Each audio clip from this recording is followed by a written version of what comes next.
Hello friends, आप लोग कैसे हैं। उम्मीद करते हैं आप लोग ठीक होंगे, आप लोग हेल्दी होंगे। फ्रेंड्स, इस वीडियो में बात करेंगे ब्लड के फंक्शन के बारे में। ब्लड के फंक्शन के बारे में जो मेन फंक्शन ब्लड का समझा जाता है वो ये कि ब्लड ट्रांसपोर्ट का काम करता है।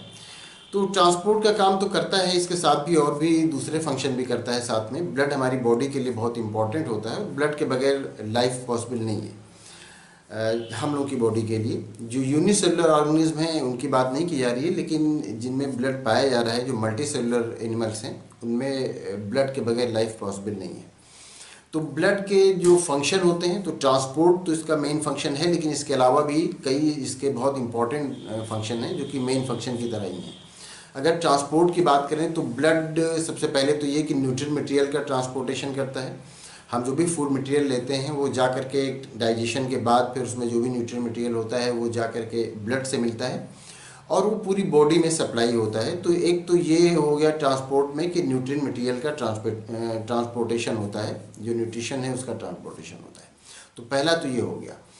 अगर ट्रांसपोर्टेशन में ही दूसरे ट्रांसपोर्टेशन की बात करें तो जो गैसियस ट्रांसपोर्टेशन है, चाहे वो ऑक्सीजन हो, कार्बन डाइऑक्साइड हो, जो रेस्पिरेशन के लिए ज़रूरी है ऑक्सीजन, तो उसका भी जो ट्रांसपोर्टेशन होता है वो ब्लड के थ्रू ही होता है।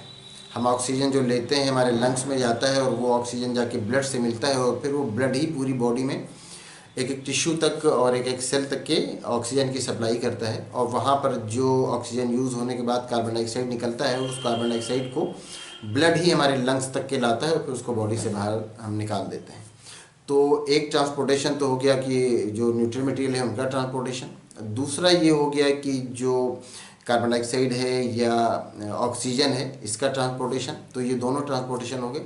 तीसरा ट्रांसपोर्टेशन ये हो गया कि जो हार्मोन्स है, हार्मोन्स का भी ट्रांसपोर्टेशन हमारी बॉडी करती है। कुछ जो ग्लैंड्स होते हैं वो तो डक्ट वाले ग्लैंड्स होते हैं, उनमें डक्ट से हार्मोन का ट्रांसपोर्टेशन हो जाता है। लेकिन जो डक्टलेस ग्लैंड है उनमें हार्मोन का ट्रांसपोर्टेशन जो हमारी बॉडी में होता है वो इसी ब्लड के थ्रू होता है।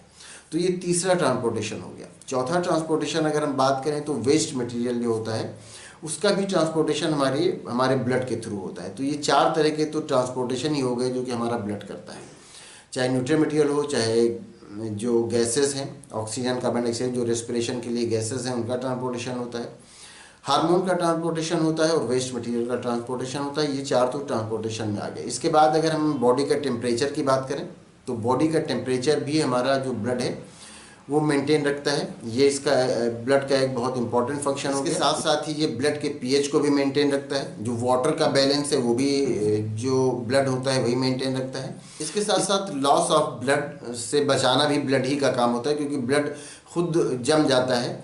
तो इससे क्या होता है कि ब्लड में जब क्लॉटिंग होती है तो फिर बाहर की तरफ बहता नहीं और जो एक्सेस लॉस ब्लड का हो उससे बच जाता है। तो ये काम भी ब्लड ही करता है।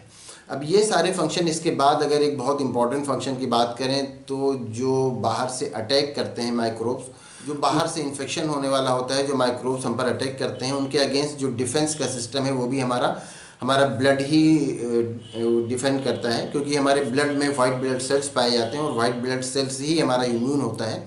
वही उस अटैक्स में जो भी माइक्रोब्स होते हैं उनसे फाइट करते हैं और फिर उनको ख़त्म कर देते हैं, जिससे हम हेल्दी रहते हैं। तो ये सारे ब्लड के बहुत इंपॉर्टेंट फंक्शन हैं, चाहे वो ट्रांसपोर्ट का फंक्शन हो और चाहे जो हमारा डिफेंस में वाला फंक्शन है, ये भी बहुत इंपॉर्टेंट फंक्शन होता है, ये भी ब्लड का काम होता है। और चाहे पीएच का मेंटेन रखना हो, चाहे वाटर का मेंटेन रखना हो, वाटर का जो बैलेंस है वो मेंटेन रखना हो, ये सारे काम, या टेम्परेचर का मेंटेन रखना हो, ये सारे काम हमारे ब्लड में से ही होता है। तो उम्मीद करते हैं ये वीडियो आपके लिए इन्फॉर्मेटिव होगी। अगर इसमें किसी तरह का कोई कन्फ्यूज़न है या कोई और क्वेश्चन है तो आप पूछ सकते हैं।